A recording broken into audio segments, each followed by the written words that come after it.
Perspective.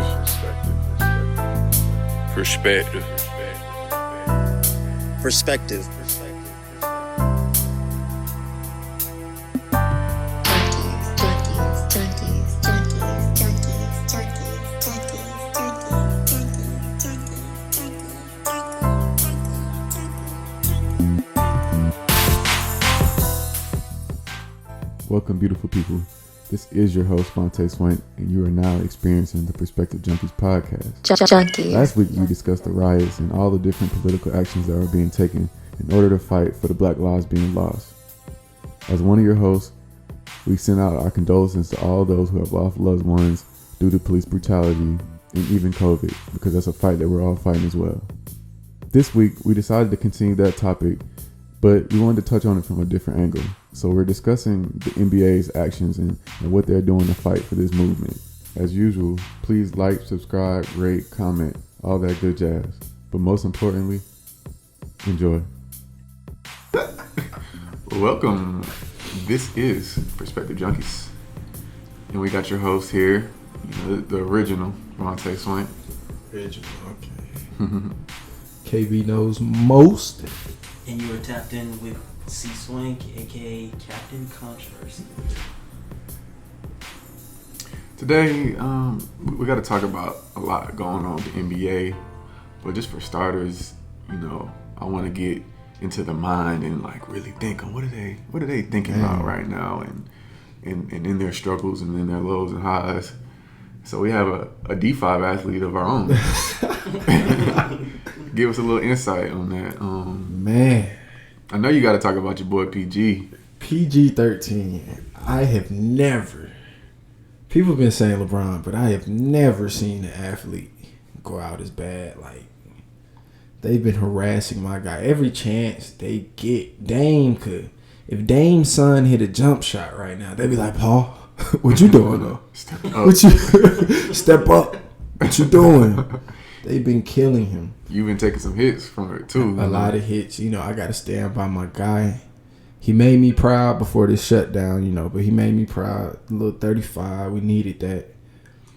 But hold on, before we get deep into it, you think that's enough? Enough? Is it enough?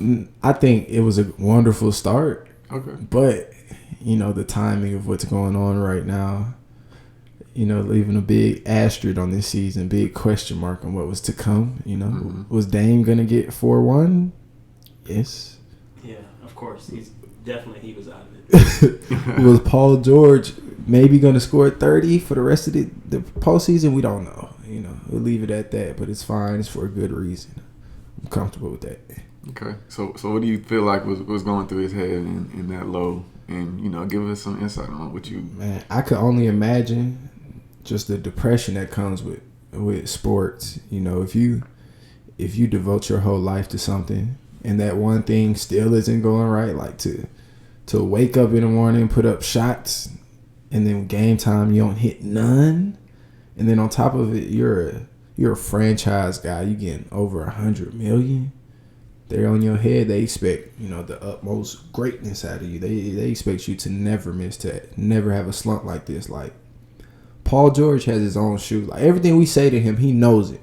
He already knows what's going on. He knows the pressure, what he's supposed to be doing. He knows exactly what he's supposed to be doing. He knows he's not doing it. So it's just horrible when let's say you about to do the dishes and your mom walk by and be like, Hey, Vontae, don't forget to do the dishes. You I don't even want to do it no more. Tell me to do. So he out here shooting 1 for 14, and people like, Paul George, you're playing horrible. He okay, I get it. They blowing up his line, and I could just think back my freshman year of college. The coach was talking good. He was sweet, buttering me up hey man, we got you. We know you want to play guard. We know you want to do this. We know you want to change your game so we could take you to that Division I level. We got you. First week of practice, it was 30 niggas in practice. 30 niggas. And, at South Paulden, I'm tall and I could dunk. There's probably 2 of us in the school that's doing that. Well, I got East Georgia, boy. We was all doing. Everybody could dunk. Everybody was the tall. King Wizard Kelly. I thought I was. You get treated like. Hey, in Palmer County, you get treated like Wizard Kelly, 6'5" dunking. They like, oh yeah, you different. Got to college, I was regular. In the first few games, I was riding the bench. This, that, and then I just, Cody and Joe at West Georgia Tech having fun. It seemed like they was having fun.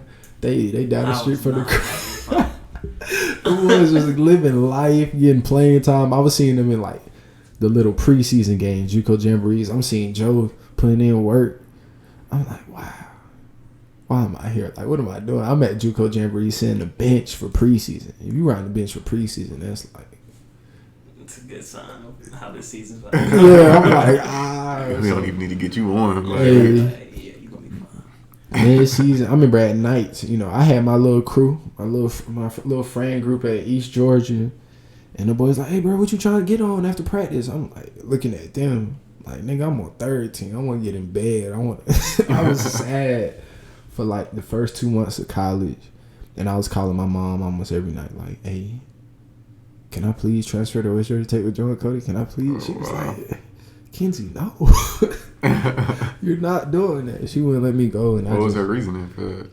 Her reasoning was like, you need to be away from home. That's too close to home.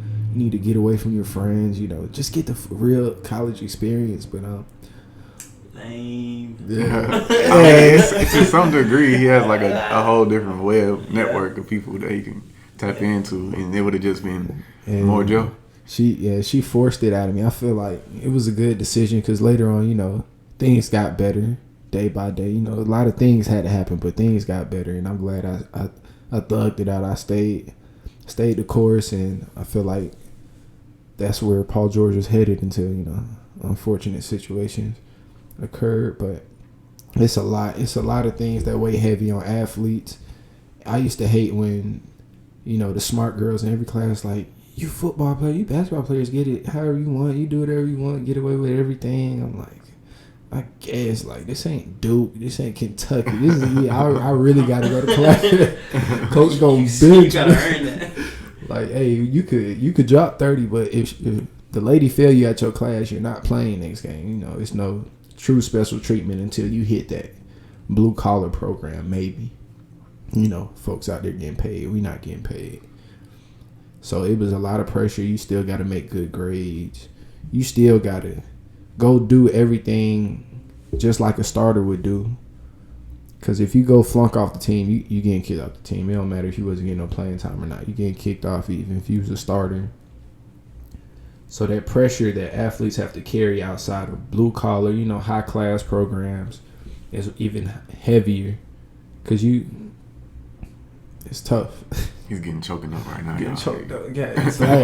So what? I have a question for you. What lesson do you think playing college sports taught you? Like a lesson that's not relevant to basketball, but more like a life lesson.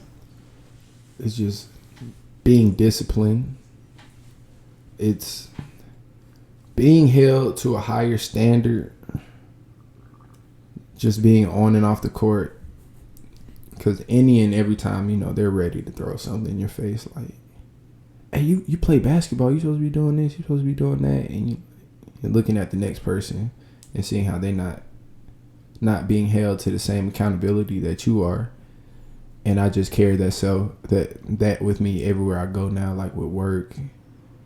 I've been given a bigger responsibility with the company I work with now. And sometimes I get mad because I'm like, hey, he not doing that. Why I got to do this? Right. She not doing that. Why you making me do this? But nah, you just carry that. You carry that extra load. Being able to carry an extra load, that extra weight on your back, and you just gotta tough it out, deal with it. All right, question for you: from not playing sports, like, what's your observation, your view of like the college athlete? Like, how did it influence? Tell them what school you went to, though. Tell them what school you went to. Shit, I started out at Georgia State and, of course, transferred to West Georgia. So I definitely saw a difference in how players were treated from, each of those programs. My sport was getting money.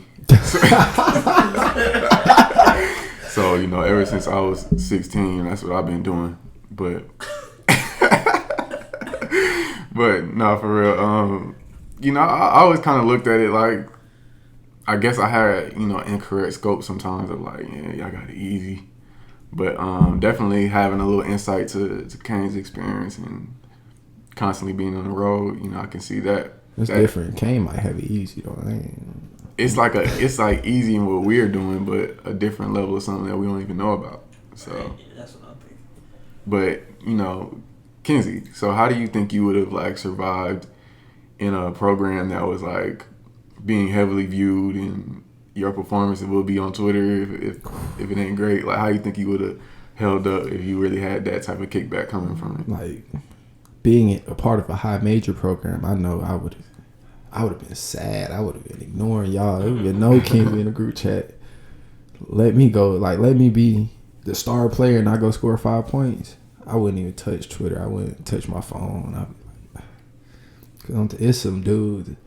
I don't even want to say the name. It's a dude from FSU. He was all world coming out of high school. Mm-hmm. And then if you McDonald's All-American, you play all 4 years of college, you already know you didn't do right. Things definitely changed, but I might have folded, or it would have just made me a stronger person. I think it would have made me a stronger person, because even at East Georgia, the whole school come out. Ain't nothing to do in Swainsboro, Georgia. They coming out every game day, and they looking at you like, right. Boy, you ain't even touch the court. They on your head. You walking to the cab, they on your head. What'd you do? What'd you do in the game? How many points you had? You like, so that was like a simulation of what a bigger arena might be. Oh, yeah. So, Cody, like, you hoop too, which a lot of people sometimes don't know. They don't know about. I gotta remember that. Hey. They used to call me Cody Buckets. Stop growing up. Hey, we didn't call it that, but Cody was a bucket his senior year. He for definitely sure. was a bucket. So how you think, you're one to go against people's opinions. So how do you feel like you would have survived? And, even if you made it to the NBA and you had to deal with that type of level of scrutiny, like, how do you think you would hold up in that? I don't think I'm built for that type of like day-to-day competition for your living, mm-hmm. like what you do for a living. So in sports, music, things of that nature, it's like a blatant, obvious competition, and everybody's aware of obvious. it. Everybody comments on it.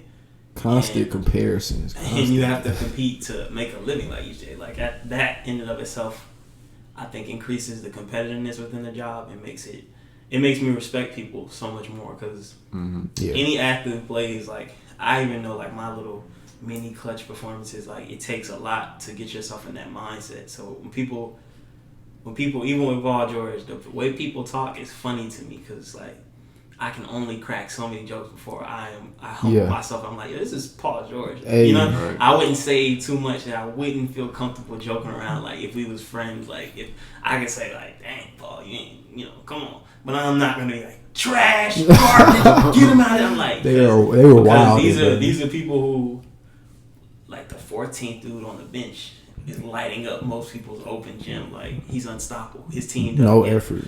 So to talk so critically, I think I've made the observation that feeds into a character type that I don't want to want to become. Like I've learned that you learn that in sports teams, you learn that in class, you learn that from friend groups, as relationship. You don't want to be the person who talks beyond what you can provide. Yeah, right. You're gonna always see somebody on the team who has a high level of criticism. What you saying that it's a lot of Twitter names I want to drop? I'm like, come on, bro. I never like. Z said something to me. I was like, Z, I've never seen you play basketball. If I've never seen you do a left hand layup, I don't want to hear you speak on no 6'9" guard that's in the NBA.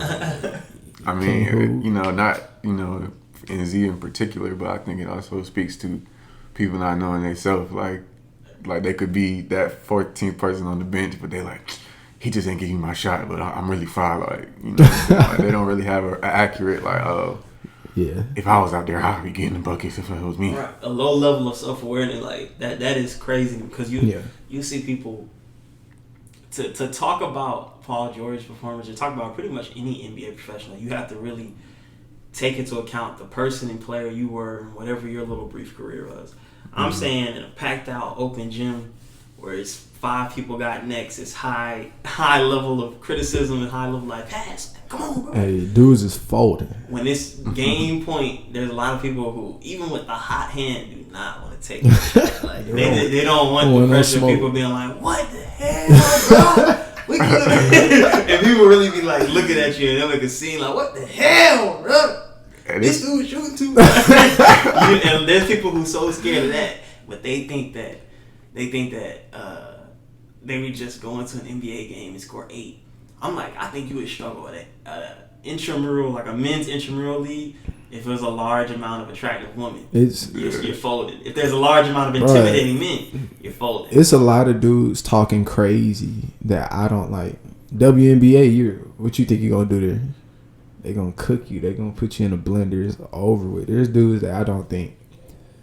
Brian always say this, like, I am not letting no nigga that has no varsity minutes under his belt score the ball. I'm like, that's how I feel about niggas talking on basketball. But you know, a lot of professional analysts weren't pro basketball players too, so I see where they get their inspiration from to speak on it. Hey, so a lot of people are just students of the game as far as studying it, and so they feel like they have that understanding of what can be done based on the history. A lot of people do though, and I'll give them that. But when they start saying it's just some outrageous things I'm hearing, I'm like, it's really what you were saying reminded me in middle school. Like you missed some free throws, and like folks would come to math class like give him hell about some free throws.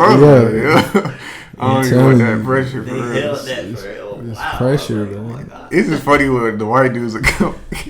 Cody. I'm like, yo, you don't even know what to do with it. Hey, Cody, it is very embarrassing. South Paul was different though, because I feel like they were just scared to say something. But when I was in middle school, Chapel Hill Middle, I was riding that bench. I probably played like 2 games entire middle school career in 7th grade. 2 games. And I can't even imagine that. That's crazy. And they were not spared. It was I was not getting spared. Lunch, I was not speaking on basketball. I did not want to talk about basketball ever. It gives me a tear about my old basketball career. Went down the drain. Tell them what happened. Tell them about you. Go into detail. I mean, I don't want to toot my horn and nothing like that, but you know, 5th grade, I had a lot of potential. You know, I was doing. That's where it starts. I was starting. What was your stat line like? Tell me your stat line. See, I was doing upward, so it wasn't even like, it wasn't hard to be an upward start. Upward. I remember coming out the tunnels and upward like. I just imagine him like getting like hella steam. I had somebody on my team with diabetes, and we had to like share minutes of upward. So like it was like 2 of us, like it was really 5. It was just like, you really got to take us out right now. We're gonna lose this game. You putting in diabetes right now. This ain't gonna work. But you know, then I hooped in 6th grade, and I was out sick one day, and then I came back and was like, hey, did you hear about the 6th grade tryouts? I was like, what? I'm like, y'all niggas did that other day. Okay, cool. So I did a little rec league, and then, you know, Pops got sick. Couldn't take me to practice. And then my progress was gone ever since then. Hey, but you took a better route. I took the CAD route. The camera. But, you know, I feel like as we're on the topic of hooping in the NBA, we should definitely touch on what's going on right now. And I just want, you know, the listeners to see my hat that I'm sporting. Feel that. My hands is up, you know, I'm hoping I don't die. Hey, understand that. But look, he got that hat on. Tell him how you feel about this boycott. This boycott? Hey, don't shoot. Fuck y'all niggas putting the ball down for it. My opinion on the boycott, you know, I was like, all right, y'all want to make a stand for this day, let's run it. But when they start talking about cutting the old playoffs off, man, hey, we can't have nothing. Like, we can't enjoy nothing. Good boy switched up. I want to say I heard Cody say, "Shut up and dribble, bro." I did not say that. I did not. What is y'all doing? Got opinions. We supposed to be hooping. Niggas, y'all ain't even go to college. What is y'all doing? We lacing up or what? But Kenzie's really, really passionate about this storyline. So. Hey, very historic. I'm glad to be alive and a part of it and in full support of it. I feel like the owners of these NBA teams definitely have enough pull and power to get some things done, to get some things pushed. As you know, if this was the NFL, I think stuff would have happened instantly. All them boys would have sat down. Tom Brady would take a knee. That's what I'm saying. Like, okay, so what do you feel like the major officials in the NBA can do about this? I feel like they could press it. What Milwaukee did, they stayed in the locker room and got the attorney general of Wisconsin on the phone, and press some things, and we're gonna see what gets done by the end of this week. Which is the end of the week. Yeah, let's say next week, middle of next week. I think they have enough power to get things done, and I'm happy that it's the big faces of the NBA trying to make some things happen. So you would say whole playoffs, cut it? I'll say give them an ultimatum, like, y'all get right, arrest them boys, or ain't no more Bron. So cut it. If they got to, cut it. And what's the arrest list like? Just the recent one, or we got to get Breonna Taylor still? Might as well all of them now. So see how far they could get. If they get the recent one done, wouldn't you feel like they have to wait until they get Breonna Taylor's and then just keep going on with it? Or you like, nah, they got this shit. Wait, let's go. Come on, jump off. Let's go. I don't think it's realistic that they can get all of them. You don't think you can get all of them? What would you think the limit is? If they get one done, how many you think they should stop at one? I don't know if they can get one done within a reasonable time limit. What's a reasonable time limit? Anything beyond 2 weeks. I think within 2 weeks, a plan of action will be in place. A plan of action would not be. You got to. It'll be a consequence of the playoffs being cut off. A good consequence. So what are you comparing playoffs to right now, Cody? I more so think of it in a pragmatic sense. So say this problem that we've been facing historically for not centuries, but decades. Yeah. Since the Jim Crow era, like in the 60s and all that. If this situation goes on again, so say someone we feel is killed wrongfully, it puts pressure on future players and athletes to take a similar course of action. And the repeated process sullies or kind of dirties up the nature of sports. Yeah. It becomes too much of a political issue to ever quite go all the way back. Two, I'm not super confident that the people, even the owners, I think they have a lot of money and influence. I don't know if they have as much influence and money as the people who would have conflicting views, like, hey, this person was doing something illegal or this person resisted. So if they can just beat the case in court, which they probably they're going to have some type of facts that give them a good case.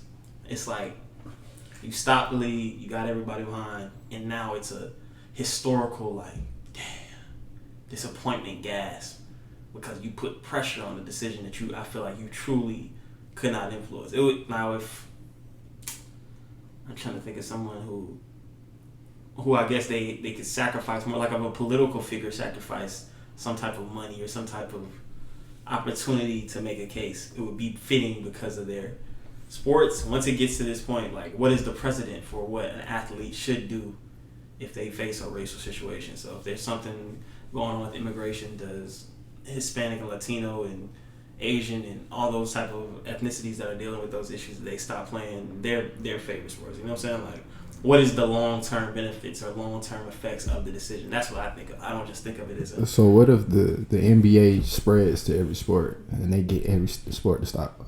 What if they get every sport to stop what? Playing? If this led to people being like, all right, bet, we gotta go ahead and get all those cops, then I can say, hey, it's effective in one way, which I applaud, but the other is I still believe it would lead to a repetitive cycle. Like you're gonna be called to make some type of change or dramatic stand for any social issue, which it's in conflict with the nature of sports. It's just meant to be like a free spirited, like, it's almost like placing high expectations on like rappers. To me, I don't think you should. Like, it's just. So you're in favor of shut up and dribble? No, I'm just. I'm not even saying. I just I'm like, what? Every move you do, you have to look at what is the long-term effects. Can it be repeated? If it can't be repeated in a successful way to me, then I'm like, we should question if the attempt or the strategy is the right strategy in and of itself. So how would you feel if they started their own league? Like the NBA Players Association stepped away and was like, hey, we're going to finish the playoffs on our own term, and we're not putting no money in the NBA pockets. Isn't that when, though, they were not in an agreement, so they were technically not in a contract with the... I think when the NBA lockout happened, folks just stopped showing up to practice. Was that not it? I thought it was like they were trying to rebargain certain. Look at it. I do believe they were like working out a little deal. Right. Yeah. Don't you feel like if they're in contract to play now, and they go play somewhere else, don't you feel like that would they be could get sued? Yeah. a conflict of their contract or something like that? Yeah, they would probably get sued. I mean, I think that would be cool, but like I was saying, off air, I feel like NBA has been as supportive as an organization can get with the whole movement and everything. So it's like, it's not like the NBA is muting them from speaking out and doing things. And like I said, win a couple games and see if we can get some change. But if we talking about cutting the whole playoffs, it's like, this is our enjoyment during, the most stressful year known to man, almost. And, we can have enjoyment and still try to fight for the cause, is what I'm saying. Like, I don't feel like we should be degraded of that in the midst of everything that we've been going on. Like, everybody in the crib, like, we need something to watch. And I'm not saying they got to shut up and dribble. I'm saying speak and dribble. Shit, do both. I'm speaking. And let me pose this question to you. Say they were to make their own league and the same incident occurred. Do they stop playing? If they make a all black league, not saying just black players only, but a black owned league, I think you'll be able to speak and dribble.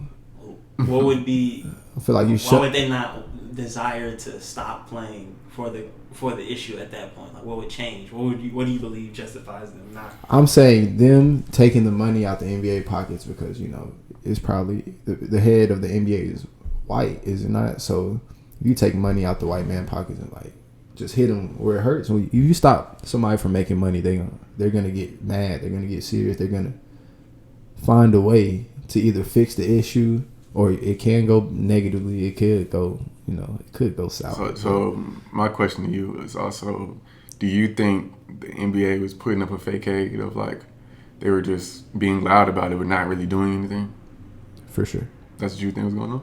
I feel like it's just that's what it would be. You'd just be talking about it. Like when Jonathan Isaac, the dude that stood during the national anthem, he was like, I mean, his explanation was weird to me, but he was like, I don't want to, like, what's this knee gonna do? What's he doing? So putting Black Lives Matter on the court, what's he doing? So you think that's doing nothing? And I ain't gonna say boycott is gonna be. I'm not saying it's doing nothing, but a boycott is more effective than writing Black Lives Matter on the court and putting all these names like on the back of a jersey, like vote number 22, vote. I mean, how many more? It's like, okay, now like next step. That was step one, and then somebody died during all of it. The same thing happened again during all this things they did. So did you see what? Did y'all see what Brian Urlacher said? He basically was like, Brett Favre played a Monday Night Football game the day his dad died and scored 4 touchdowns, and he was looked at as legendary for playing through that adversity. And then one guy gets killed by the cops, and that was going into his car where there was a knife in the car, and he was wanted for sexual assault or something like that. And because of that, y'all ain't trying to play in the playoffs. So he was basically kind of like, y'all weak for doing that, boycott. Y'all could play through adversity, all that. What ethnicity is Brian Urlacher? That is, he like that the linebacker from all the White. racist movies. Yeah. You mean boy. Yeah. He may have that look, but I don't want to get to the point where we invalidate white people's opinion. I feel like it has to be you have to get different perspectives from different types of But people. that's going back to what I was saying about all these dudes talking about what Paul George is capable of, what he not doing on the court, and they never shot a layup. So what Brian Urlacher even talking about if he's never even been seen as a real threat? Like, how can you say that? Like, Brett Favre played through his dad dying. How does dad die? His dad probably died from like old age. What I believe is that he may not be able to speak necessarily from the experience of experiencing the prejudice that a black person may feel, but he can speak on from outside looking in the logic or the cause and effect of decisions that any Americans make. You know what I'm saying? So we may not, if they rioted or had any type of reaction to build the wall campaigns and it got aggressive, or there are maybe famous Latino actresses and athletes who said, hey, we're going to stop doing what we're doing. We can still say, we can have an opinion on what we feel. Is that effective? Is it working? Is it going to pay off in the long run? Even if we are not Latino. Like, I think we're getting into the point, like, our culture is that, like, if you are not part of this group, you can't speak on this. And to me, that's like you're getting such a narrow-minded, uncontested opinion because all you're doing is talking to a room. Like, that's like you talking to a room of only 6'5" black guys who have this, like, they are going to agree with everything you say. You're not getting challenged. You're not getting, like... But it's just his example was so horrible. That's an awful example. Like Isaiah Thomas, not the old Isaiah Thomas, but, the little short one. He played a playoff game the same day. Was it his sister died? Yeah. The man went crazy, won the series, and got traded same year. Yeah, What it definitely wasn't an accurate analogy. I see what he was trying to do. I see what he's trying, but no. Nah. It's not like, you feel me? His dad, I want to look that up now. How does dad die? And I want to emphasize that with that situation, I do think it's wrong simply because I don't understand. I don't see how they could justify 7 shots.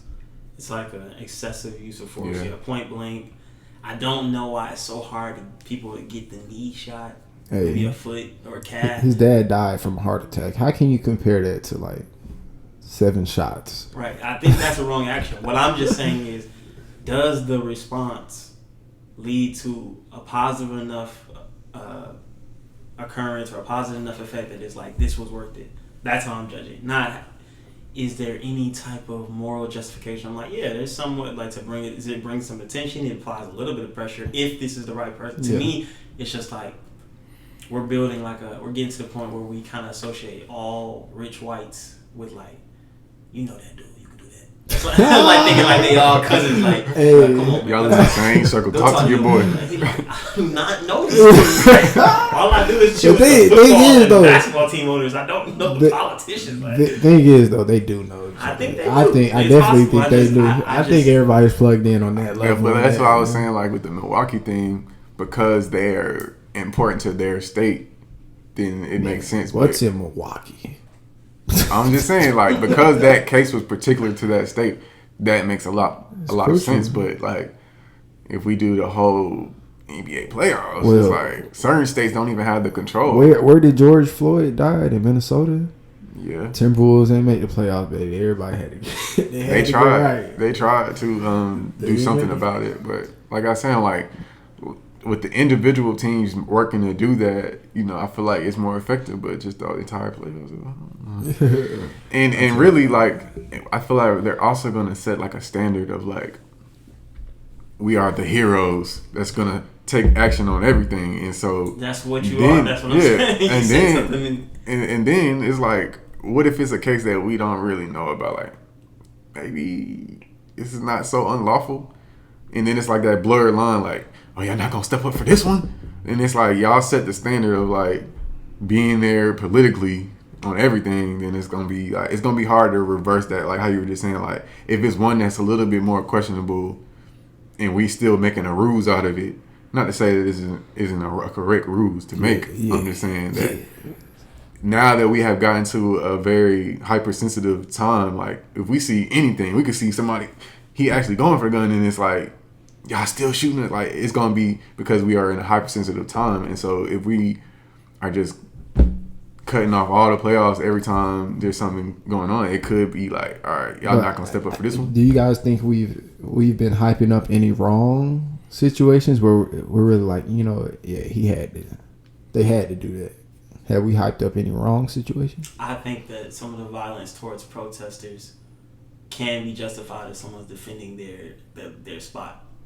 Or if you get into an altercation with the police, I don't believe in like the police taking the dub. I'm talking about all the ones that have been emphasized. Like they were protesting in Atlanta. All things on camera with excessive force. I agree. Like yeah.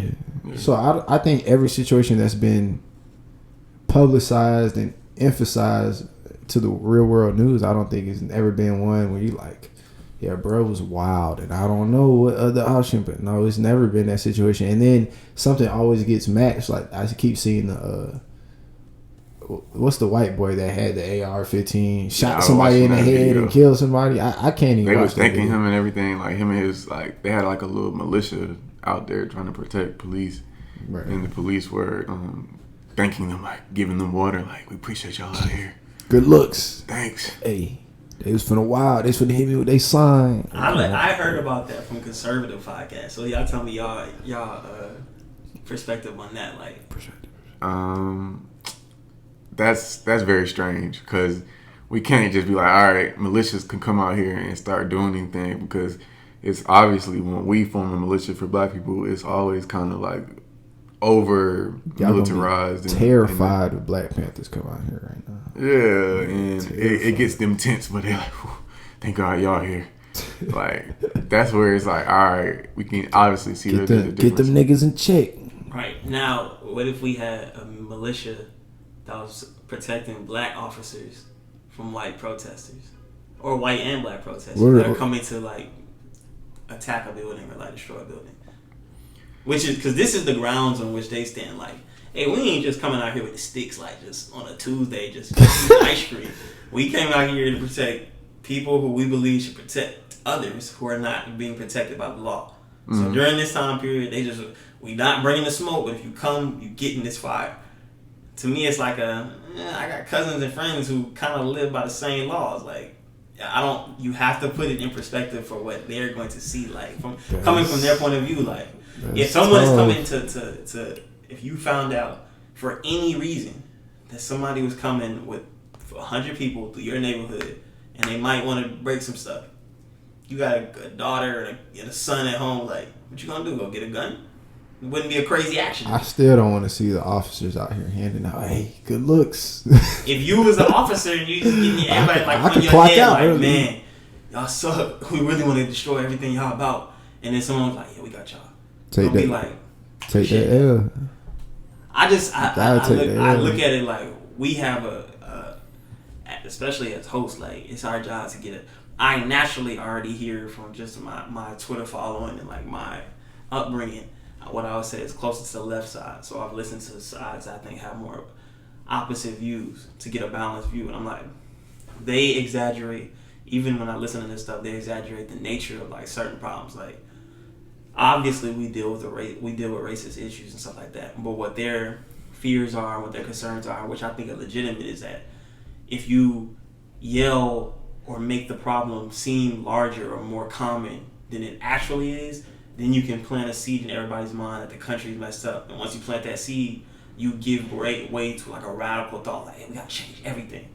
And it kind of is like gradually occurring to people, like, and it's really just like what you said with this, oh, well, it's all a legitimate response. You really have to think of murder by authority being something that is somewhat inevitable. We are only arguing. You have to clean up your argument to make it specific to what you want. I only want the authorities to use what I consider the necessary response of force when the criminal is acting in a way where they have to do it to save others, or when they're fighting off the police and things of that nature. So say, using those rules, if you knew it was millions of any race, of any group of people and that you interact with them on a day-to-day, I would have to know like the statistics of how many are dealing with this situation, how many people face death, how many people are actually hit, before I know this is a problem that has been increasing or maintained since the civil rights era, or is this a problem that, although it's been being improved, it's still some issues that we have to face. And I think I could agree more with the beat. I don't think that I'm feeling the same level of pressure, stuff like that, as my grandfather. But I can never say that it's 100% eradicated. Yeah, it's gone. But on the way there, I can't say 100% hate the police, because my logic is like, I plan to be a father. I don't want to live in a neighborhood that doesn't have a solid relationship with the police. I just don't want them ODing.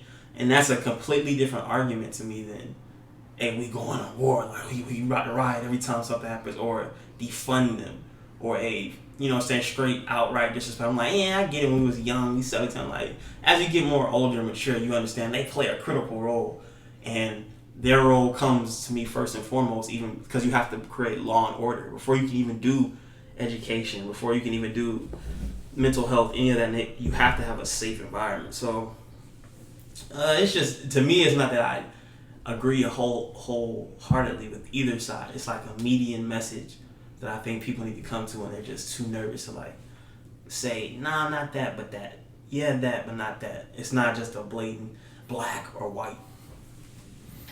Well, just to touch on this with the mental health aspect in it, I want everybody to, consider their intake and how much they're taking in on, because it's just right now I feel the fatigue of knowing, like, I feel like I know the world's problems. Like, I'm looking at what Trump talking about with the monkey thing with Obama. I'm just like, ugh. Take a break. So we got to deal with the election coming soon, and we dealing with hurricane season, and Corona's still out here. Schools closing, schools opening, and I feel like it's sometimes like Twitter, it gives you everything, and it can be fatiguing to know everything. So like I've been noticing myself, like I had to like fall back from Twitter a little bit because it can be a lot. Like sometimes I wonder like how things were when you were just consuming things from like the newspaper. So like imagine like how much would you really know about what's going on right now if you just had to read a newspaper to get it? Right. Like you would be kind of just living in your moment and in your experience. Like I still would be nervous around the cops, but I wouldn't know the degree. Like, oh, these folks is killing. Like I would just be like, all right, let me not do nothing crazy because I just don't want to push it. But like I wouldn't even know like a lot of the stuff that's going on. But like Twitter feeds it to you in such a quick headline time that it's just like you got to be safe with your intake of life. You're right. It does get very overwhelming. And there's some videos that I still haven't even watched. Like, I don't want to watch the whole video. Like, oh, I see the description in the headline. I know what happened. I got an idea. Or, y'all will tell me. Or Harlem always saying something crazy. I'm like, I don't want to keep seeing that. It does get depressing. And Vontae said it the other day, like, dang, man, we've been in quarantine and we finally got the NBA back. And now we finna, like, take it away. Like, are we helping or are we really punishing ourselves? That's why I said I agree with him. I just think punishing ourselves. I think shut up and dribble. Nah, I mean, it's like we all on this board stand with the concept of Black Lives Matter, and we recognize that it hasn't been put at the forefront, and we also acknowledge the progress that we have been making, and we try to bask in that progress as well as realizing what still needs to change. And so I think there needs to be more balance of that out there, that like we've come so far, and although we're in some terrible circumstances right now, like how Black people are being treated in this country is probably as best as it's been in the history. So and that's critical. That's critical. I feel like people are nervous or they feel uncomfortable stating any positive like experiences they have at this moment. Like it's all got to be negative, or it's all like corny, cool, Uncle Tom, get him out of there. I just think you can't. It can't. That invalidates your argument when you're unable to admit the opposing side's strengths. The strength of their argument would obviously be you guys clearly have comforts and riches and opportunities that other groups don't have. you can't say it's completely the same or completely horrible. And that's a legitimate argument for most of us. I think it's apparent, you know what I'm saying, that situations or that the culture is a little bit more open and more understanding and trying to bend or grow towards accepting us fully. But I'm just a person that's big on the way that we go about it and the way that we communicate our wants and our desires. It has to be with strategy. It has to be tactical. It has to have like a cause and effect. We want this, we want to do that, and it starts with the individual. And then once the individual improves internally, then they can help their family, and then they can help the community. It can't just be straight, we want this, without a close analysis on why we want it and what we've done in the past and what we can improve upon, and et cetera, et cetera. So. Well, I think that was a good talk, fellas. We probably got to wrap this episode up before we reach it out too far. But, overall, we want to make sure that everybody's taking and monitoring the intake of everything. And, Perspective Junkies, we stand with everybody. And we hope that we can find a world peace within everything in this madness. And, we support voting. We support Black Lives Matter and all that. Yeah, we support Paul George. Remember that broke leg game. Remember that. That's what really. That boy Paul George got Kenzie out here selling his body. He's like, I'll hoop for his honor. Bro. I'll hoop for his honor. Look, His body. It really made me mad because I be getting into it with Harlem, and I'm like, hold on. Why you arguing for Dane? You love Melo, bruh. Melo ain't did nothing but get Lala. That's the greatest thing he to his career. No, come on, Melo legend. I'll give him that. But trying that boy. Talking crazy. Does Paul George have a gold medal? A gold medal? He broke his leg trying to get one. Sound like he fell short. And then the Olympics got cut. So that's a no, right? Look. Hey guys, follow the Twitter, Perspective John 1. Follow the Instagram. What's it? At Perspective Junkies Podcast. Spelled the exact way it sounds. And y'all be ready for Mental Health Monday that's coming up. Yeah, I've been chilling out for a second. I want people to desire, like, dang, I am a mental health in a minute. I've been busy, man. Your boy just took his exit exam, passed that, so I've been building up on myself right now. And y'all are really special because he hasn't even told the group chat that. I had no idea. Hey, sometimes you just want to win and just find a way to keep winning. You don't have to say shit. Keeping it secret. Yeah, I just want to win. I want to have the W stack when I unleash it. Yeah. But we love everybody. We love the supporters. Thank you. Peace. Junkies.